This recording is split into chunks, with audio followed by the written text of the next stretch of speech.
Olá, esse é o programa A Luz das Escrituras, patrocinado pela Igreja de Deus do Sétimo Dia, um movimento bíblico congregacional.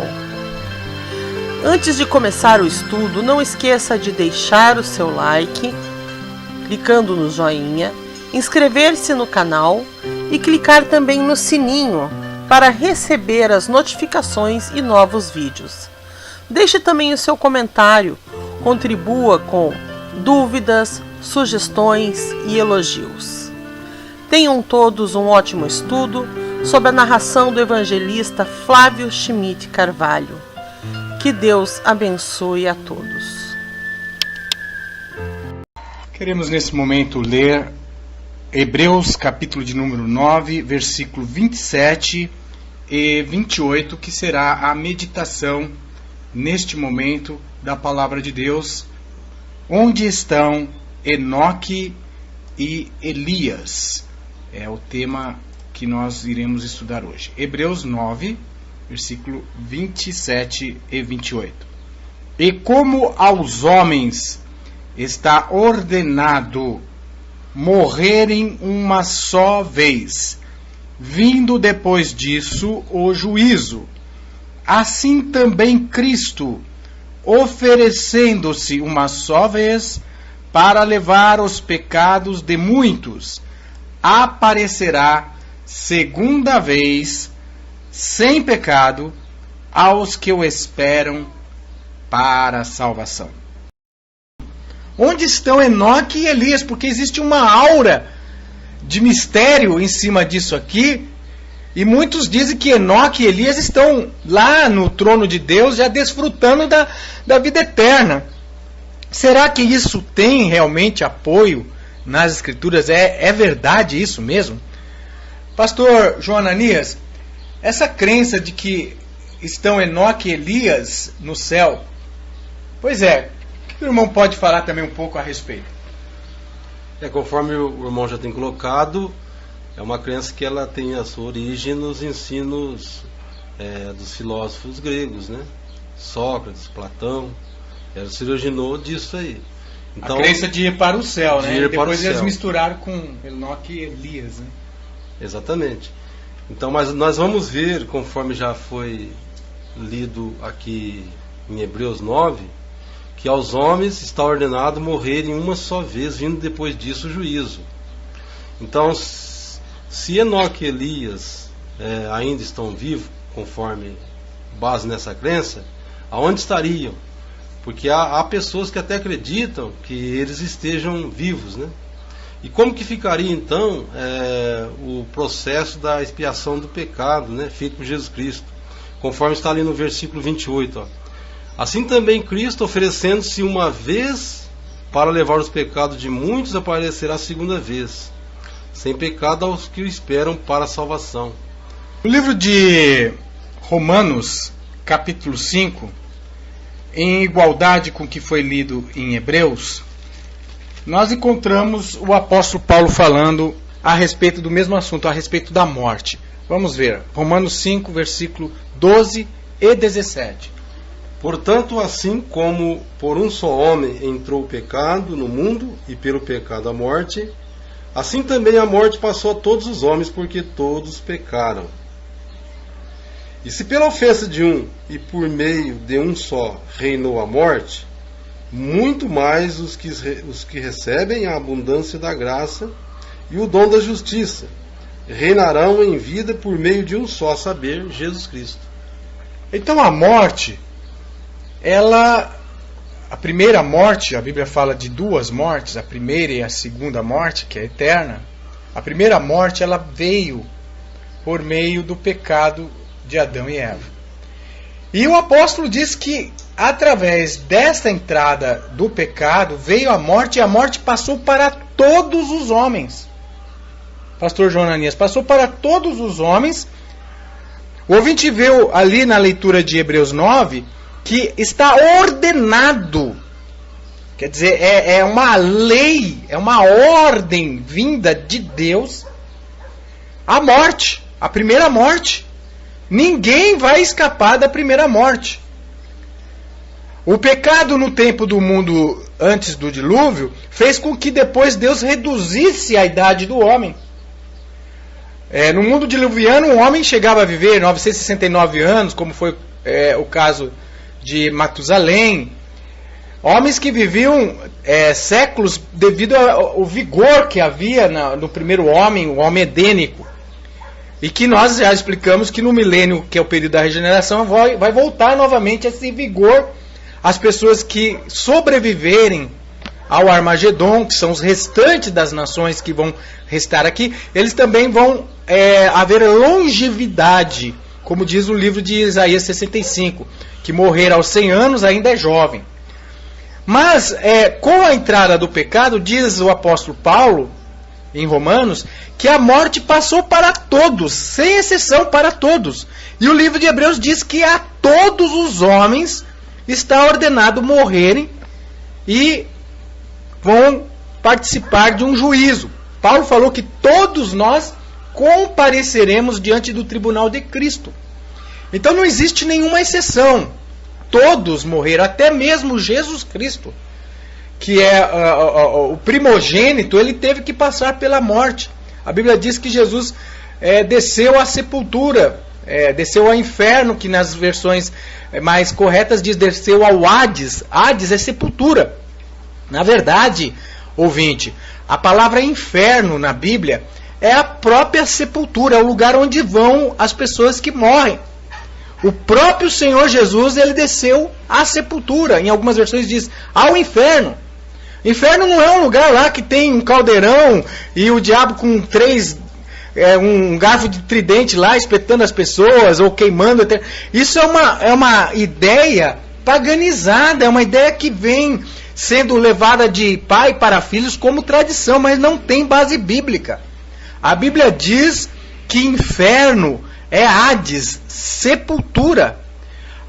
No livro de Atos diz a profecia de Davi: não deixará a minha alma no Hades. Algumas versões diz: não deixará a minha alma no inferno, se referindo ao Jesus Cristo. Ou seja, que Jesus ficou 3 dias e 3 noites no seio da terra, como assim Jonas ficou 3 dias e 3 noites no ventre do grande peixe.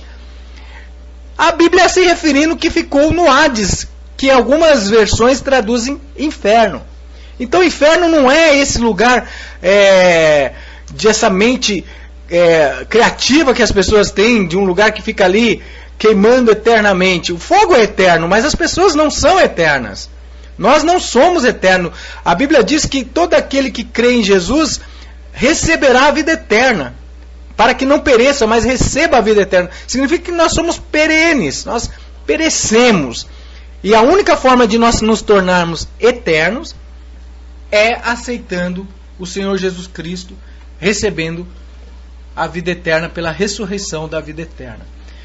Então essa crença pagã de que entidades iriam para o céu após a morte, isso também é muito aceito já no Egito. No Egito Antigo, ali havia um suicídio em massa, grupos de pessoas sentavam e se suicidavam em massa, porque criam que logo após a morte eles iriam para a morada dos deuses, iam encontrar Faraó.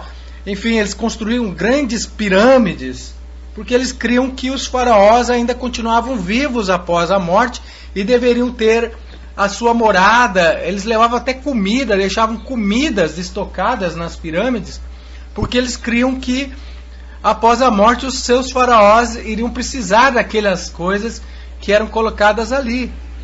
Tudo isso adveio de uma crença pagã. O próprio Satanás, na serpente, ele disse para Eva: certamente não morrerás. Essa foi a primeira mentira que foi incutida na cabeça do homem, de que ele é imortal, certamente não morrerás. Mas a palavra de Deus disse para Adão e Eva o contrário. Ele disse: certamente morrerás se tomardes dessa árvore do conhecimento do bem e do mal. E o que aconteceu, pastor João? Após a desobediência, então entrou a morte, né? Assim conforme foi lido lá em Romanos, né, no capítulo 5, o versículo 12. e consequentemente a morte ela passou para todos. Então todos os homens estão sujeitos a ela devido ao pecado.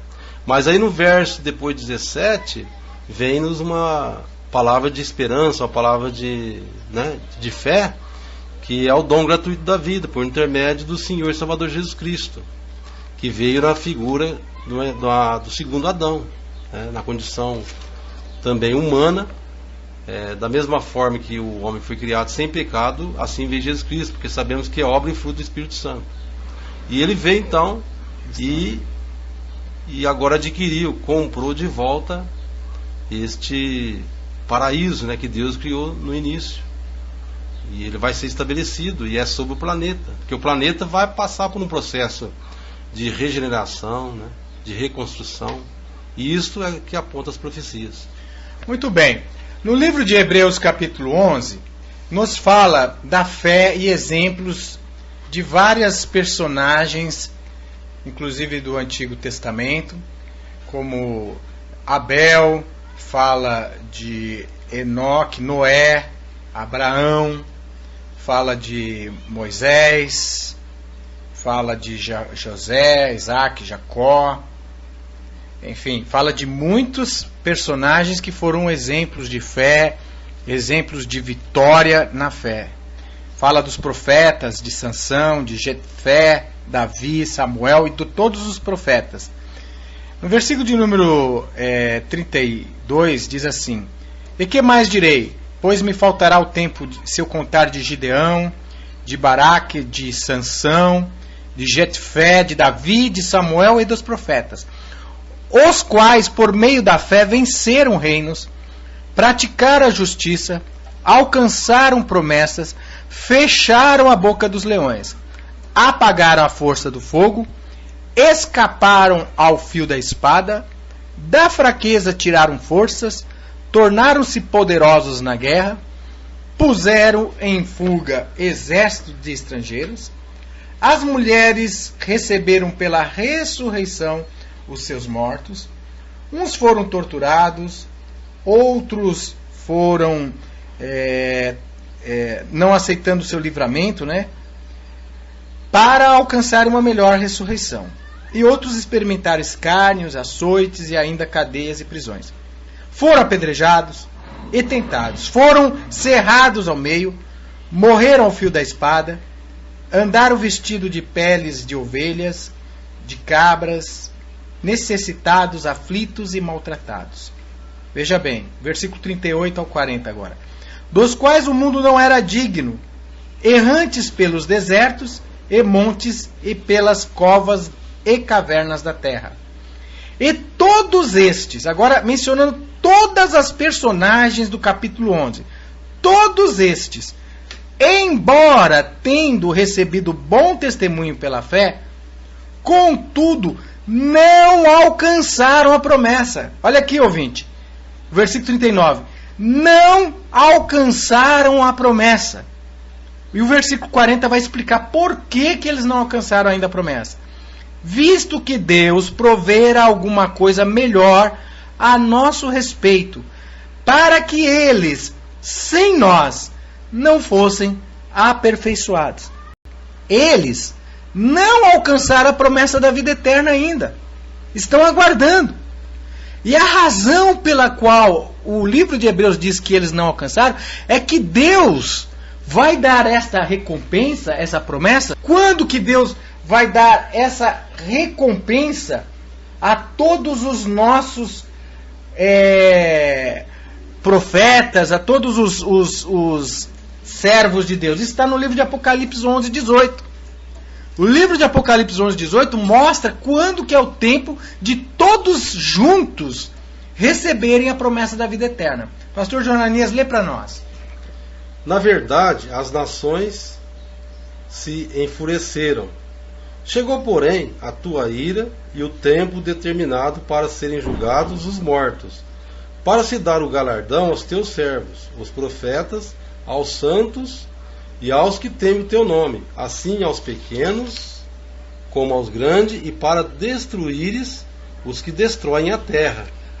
Se o ouvinte reparar bem nessa passagem de Apocalipse 11, 18, o versículo de número 15 está falando da vinda do Senhor Jesus Cristo, que os reinos da terra, do mundo, passam a ser do Senhor Jesus com o toque da 7ª trombeta, cumprindo o segredo de Deus que ele anunciou aos seus servos, os profetas. Qual o segredo? O segredo de que os reinos do mundo vão se tornar agora, com o toque da 7ª trombeta, vão se tornar de Jesus Cristo. Versículo 15. E tocou o 7º anjo a sua trombeta, e houve no céu grandes vozes que diziam: o reino do mundo passou a ser de nosso Senhor e do seu Cristo, e ele reinará pelos séculos dos séculos. E aí o versículo 18 diz que as nações vão se irar. Os ouvintes acham que as nações vão receber o Senhor Jesus de braços abertos? Eles vão aceitar que Jesus venha e destrone todos os reis da terra? Que os reis da terra sejam destituídos? O que você acha, pastor João Ananias? Será que os reis da terra vão receber o Senhor Jesus de braços abertos? De forma alguma.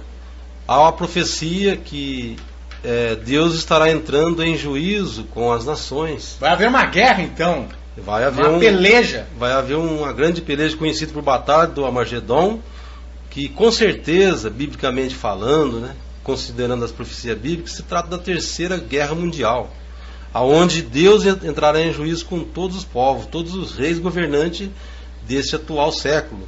E vai tocar-se a 7ª trombeta. E vai tocar-se a 7ª trombeta, e os reinos sob o céu, ou seja, debaixo dos céus, voltarão a ser de nosso Senhor e Salvador Jesus Cristo. Com certeza, os poderosos dos dias atuais não vão aceitar de bom grado isto. Hoje nós vemos que há uma disputa por ocasião das eleições, né? Todos querem uma cadeira no plenário, seja federal, estadual ou mesmo municipal, todos querem, com o voto popular, adquirir certo um direito, não é isso? De exercer um poder, de exercer uma função pública. Mas nós sabemos que quando o Senhor Jesus Cristo voltar, o comando, o governo estará com ele. E todos os santos, né? O que vem a ser santo, né? São aquelas almas que são separadas, né? São separadas da terra, que Deus comprou de todas as nações, tribos e línguas, constituindo-os em reis e sacerdotes, aonde Jesus Cristo, né, estará sendo o governo mundial. E com certeza esses não vai também alcançar a promessa. É por essa ocasião. Então, quando isso vai se dar? Na volta do Senhor e Salvador Jesus Cristo. Então, todos esses santos, patriarcas, né, conforme o evangelista colocou, eles não serão aperfeiçoados sem os últimos santos. Quem são os últimos santos? Os que vão estar vivos por ocasião da vinda de Jesus. Que Paulo diz que vão ser transformados num abrir e fechar de olhos. Quer dizer, o corpo mortal daquela pessoa que estiver viva, se o nosso ouvinte for um escolhido de Deus, que está sob a graça de Cristo, quando Cristo voltar, o Espírito Santo que está dentro de nós transformará o nosso corpo mortal em corpo glorioso, num abrir e fechar de olhos. Mas diz o apóstolo Paulo em 1 Tessalonicenses, capítulo 4, 17, que nós não precederemos os que dormem, quer dizer, os que morreram, todos os que morreram na fé e não alcançaram a promessa, como diz o livro de Hebreus, ao toque da 7ª trombeta serão ressuscitados primeiros e transformados. E serão levados às alturas nas nuvens. E os que estiverem vivos, a igreja militante, a igreja que está viva, vai ser transformada e também, juntamente com esses, todos recebem a recompensa ao mesmo tempo. Então nós não podemos acreditar, ouvinte, por essa passagem que nós estamos lendo aqui no livro de Apocalipse 11, 18, de que tenha pessoas lá no céu, como Enoque, Elias, Moisés, como alguns pregam por aí, já desfrutando da vida eterna. Porque Elias ele foi arrebatado muito antes de Jesus voltar para a terra. Enoque, então, mais ainda. Estariam eles já desfrutando das promessas quando a Bíblia disse que nenhum deles, apesar de terem sido heróis na fé, não alcançaram as promessas? No livro de João, capítulo 3, versículo 13, preste atenção na palavra do Mestre Jesus, do Senhor Jesus Cristo. João 3,13. Ora, ninguém subiu ao céu, senão aquele que de lá desceu, a saber, o Filho do Homem. Aqui diz que ninguém subiu aos céus. O Senhor Jesus afirma categoricamente em João 3,13 a Nicodemos que somente Ele que veio do céu. Somente Ele. Então, não temos como, por essa palavra, e as Escrituras não podem ser anuladas, nós não podemos anular as Escrituras, nós temos que crer. Jesus disse, aquele que crê em mim, como diz, as Escrituras, rios de águas vivas fluirão do seu interior. Dizendo sobre o Espírito Santo, sobre aqueles que creriam no Senhor Jesus. Então nós temos que crer num Cristo, não é num Cristo fantasiado, num Cristo que nos é apresentado segundo homens. Nós temos que crer em Jesus Cristo segundo as Escrituras. E Jesus Cristo está dizendo em João 3,13 que ninguém subiu ao céu, trono de Deus.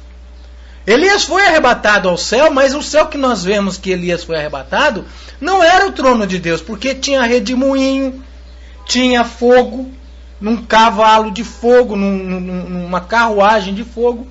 Fogo, redemoinho, vento, pertence ao primeiro céu, ouvinte. Já parou para meditar nisso?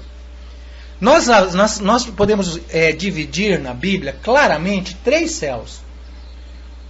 Quais são esses 3 céus que nós podemos encontrar nas Escrituras Sagradas? Na criação, no livro de Gênesis, nós vemos o primeiro céu, a expansão que Deus criou dos ares, da atmosfera, onde voam os pássaros, onde voam os passarinhos. Isso é chamado céus. Depois nós vemos também, no próprio livro de Gênesis, um segundo céu, que é chamado expansão das estrelas, dos astros, do sol, da lua, que é conhecido tecnicamente por espaço sideral. Isso é chamado na Bíblia, é um segundo céu. E Paulo fala que ele foi arrebatado, se no espírito ele não sabe, se no corpo ele não sabe, mas que ele foi arrebatado ao terceiro céu, no paraíso, que é o trono de Deus. Então o terceiro céu é um céu que está numa outra dimensão, do qual nós não podemos contemplar, da onde vêm os anjos. Os anjos estão numa outra dimensão que os nossos olhos humanos não podem ver, a não ser pelo poder de Deus, se Deus nos conceder, ou se o anjo transformar-se na nossa dimensão.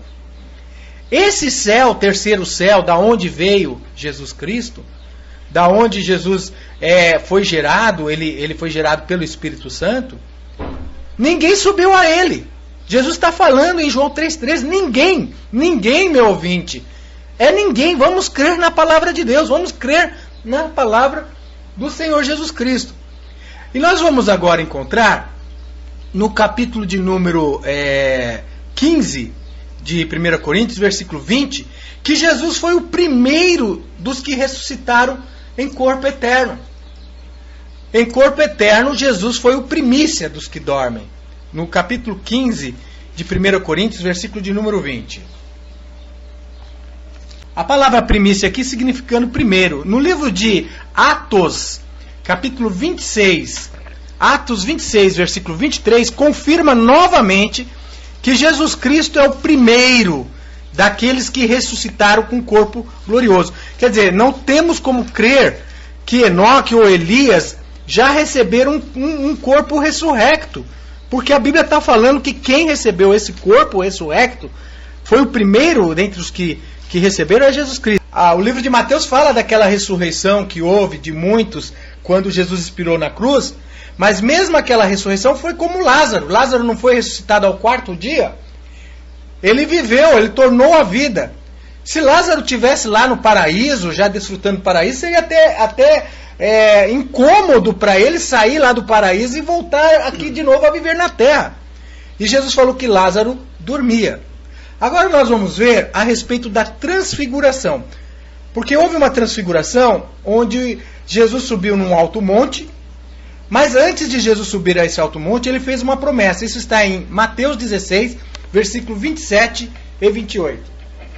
Porque o Filho do Homem há de vir na glória de seu Pai, com os seus anjos, e então retribuirá cada um conforme as suas obras.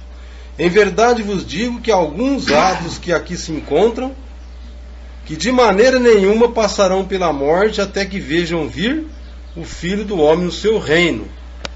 Então Jesus prometeu que alguns dos que ali estavam com ele não provariam a morte, sem que vissem Jesus no poder, na glória, visse a transfiguração dele. Aí você vai notar no capítulo 17, versículo 1, que 6 dias após Jesus ter prometido que eles não veriam a morte, Jesus tomou consigo Pedro, Tiago e João. Tomou 3 dos apóstolos consigo em particular e subiu a um alto monte. Versículo 2. E foi transfigurado diante deles. Se transfigurou diante deles. O seu rosto resplandecia como o sol, e as suas vestes tornaram-se brancas como a luz. E eis que lhes apareceram Moisés e Elias falando com ele. Então disse Pedro a Jesus: Senhor, bom é estarmos aqui. Se queres, farei aqui 3 tendas. Uma será tua, outra para Moisés e outra para Elias. Falava ele ainda quando uma nuvem luminosa os envolveu.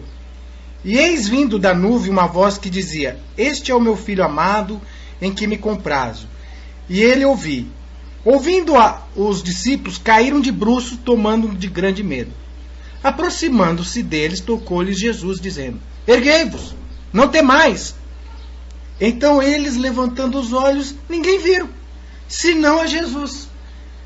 E descendo eles do monte, ordenou-lhes Jesus: A ninguém conteis a visão, até que o Filho do Homem ressuscite dentre os mortos. Então você percebe por essa narração que ali apareceu a transfiguração. Jesus havia prometido de que alguns ali não provariam a morte. Nós sabemos que todos os apóstolos morreram, mas 6 dias depois Jesus transfigurou, subiu a um alto monte. Nós sabemos pela Bíblia que monte representa espiritualmente reino. Nós podemos ver isso em Isaías 2, Isaías 11, que monte representa reino. E Jesus levou eles para este alto monte e transfigurou-se, querendo mostrar para eles a glória que vai ser o reino futuro de Cristo. E apareceu Elias e Moisés. Interessante nós vermos que Elias, ele foi arrebatado, ele foi transladado. E Moisés, ele morreu sem poder ter entrado na terra prometida. E ambos os personagens são narrados lá em Hebreus 11, certo? Agora, de repente, os apóstolos olharam e não viram mais nada. Sumiu tudo. Aí Jesus falou assim para eles: Olha, a ninguém conteis esta visão, até que o Filho do Homem ressuscite dentre os mortos. Então foi uma visão que aconteceu, ouvintes. Não foi algo real.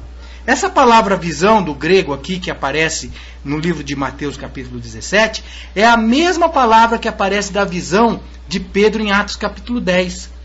É a mesma palavra que Pedro viu um lençol atado pelas pontas em visão, quando ele estava ali esperando na hora do almoço. E aquela visão apareceu-lhe 3 vezes. A mesma palavra visão de Atos 10 que Pedro teve, no grego é a palavra que aparece aqui em Mateus capítulo 17, que Jesus falou para eles: a ninguém conteis esta visão. Então, a Bíblia não se contradiz, ouvinte. Se o livro de Hebreus diz que todos eles, incluindo Moisés, incluindo Elias, incluindo Enoque, pode ler o capítulo 11, você vai ver que tem a citação de Enoque. Enoque foi trasladado para que não fosse morto. A Bíblia de Jerusalém diz no capítulo 11 de Hebreus, versículo 5, que Enoque teria sido trasladado para não ser morto. A tradução mais coerente com a Bíblia é que o motivo da transladação de Enoque é que ele era um homem santo no meio de uma geração perversa, e ele estava correndo o risco até mesmo de ser morto, de ser assassinado, e Deus levou para si. E os dias de Enoque foram 23 ou 33 anos. A Bíblia deixa claro que Enoque e os demais todos morreram. Não há ninguém que teve privilégio de receber a vida eterna antes do Senhor Jesus. Jesus é o primícia dos que dormem. E a palavra de Deus, a Bíblia, não pode entrar em contradição. Então, o livro de Mateus 17 está falando de uma visão, de uma transfiguração, do qual o Senhor Jesus tinha desejo de mostrar aos seus discípulos como seria a glória do reino vindouro. Mas então, o que aconteceu de fato com Elias? O que de fato aconteceu com Elias, pastor João Ananias? Nós vamos fazer uma leitura aqui no livro 2 Reis, capítulo 2, do verso 9 ao 14. Diz assim a palavra de Deus: Havendo eles passado, Elias disse a Eliseu: Pede-me o que queres que eu te faça, antes que seja tomado de ti. E disse Eliseu: Peço que haja sobre mim dobrada porção de teu espírito. E respondendo Elias: Coisa difícil pedis, todavia, se me vires quando for tomado de ti, assim se te fará. Porém, se não, não se fará. E indo eles caminhando e conversando, eis que um carro de fogo com um cavalo de fogo separou um do outro. E Elias subiu ao céu num redemoinho. O que vendo Eliseu clamou: Meu pai, o carro de Israel e seus cavaleiros. E não o viu mais. Pegou então nas suas vestes e as rasgou em duas partes. Tomou a capa de Elias que dele caíra, voltou e parou à beira do Jordão. E então, pegando a capa de Elias que dele caíra, feriu as águas e disse: Onde está o Senhor, o Deus de Elias? Quando feriu as águas, estas se dividiram de uma a outra banda, e Eliseu passou. Então Eliseu foi o sucessor de Elias. Por que Eliseu foi o sucessor de Elias? Elias estava passando por um problema o qual ele estava reclamando já a perseguição que estava havendo na época dele, infligida por Jezabel, por Acabe, pelos falsos profetas. E ele reclamou para Deus: mataram todos os profetas, derribaram todos os seus altares. 1 Reis 19, versículo 9 e 10. Nós vamos perceber nitidamente que Elias não queria mais. Ele estava queixoso. Mesmo assim, Deus falou: reservei 7.000 varões que não dobraram seus joelhos a Baal. Mas Elias já estava cansado, ele queria morrer. Ele não queria nem mais viver, de tão afadigado que ele estava nessa luta contra esses falsos profetas da época dele. Então, Deus prometeu a Elias de que o ministério dele seria passado para Eliseu. E que ele seria trasladado, que ele seria livrado das mãos de Jezabel. Então, um dos motivos do arrebatamento de Elias era ser tirado daquela região onde ele estava sendo perseguido. Então, ele foi trasladado, ele foi mudado de lugar. E a prova de que ele foi mudado de lugar, nós encontramos uma carta escrita por Elias, aproximadamente 14 anos depois do reino de Jeorão, filho de Acabe. Nós encontramos uma carta de Elias escrita, vindo da parte de Elias, 2 Crônicas 21, do versículo 12 ao 15. E então lhe veio uma carta da parte de Elias, o profeta, que dizia: Assim diz o Senhor, Deus de Davi teu pai: Porquanto não andaste nos caminhos de Josafá, teu pai, e nos caminhos de Asa, rei de Judá, mas andaste no caminho dos reis de Israel, e induziste Judá e os habitantes de Jerusalém à idolatria, semelhante à idolatria da casa de Acabe, e também mataste teus irmãos na casa de teu pai, os quais eram menores do que tu, eis que o Senhor ferirá com uma grande praga o teu povo, os teus filhos, as tuas mulheres e toda a tua fazenda. Então nós vemos aí uma carta escrita no reino de Jorão, que Elias foi apenas arrebatado, mas que Elias morreu e que todos morreram, porque está ordenado ao homem morrer uma vez e depois disso vem o juízo. A palavra de Deus não entra em contradição. Vamos agora nos despedir de todos vós com a saudação bíblica: paz seja convosco. Chegamos ao final de mais um estudo bíblico do programa A Luz das Escrituras. Não esqueça de deixar as suas dúvidas, seus comentários, seus elogios. Clique no joinha e também inscreva-se no canal. Não esqueça de clicar no sininho para receber as notificações de novos vídeos. Acesse o nosso portal igrejadedeus.biz e compartilhe esse conteúdo com o maior número de pessoas possíveis. Que Deus abençoe a todos.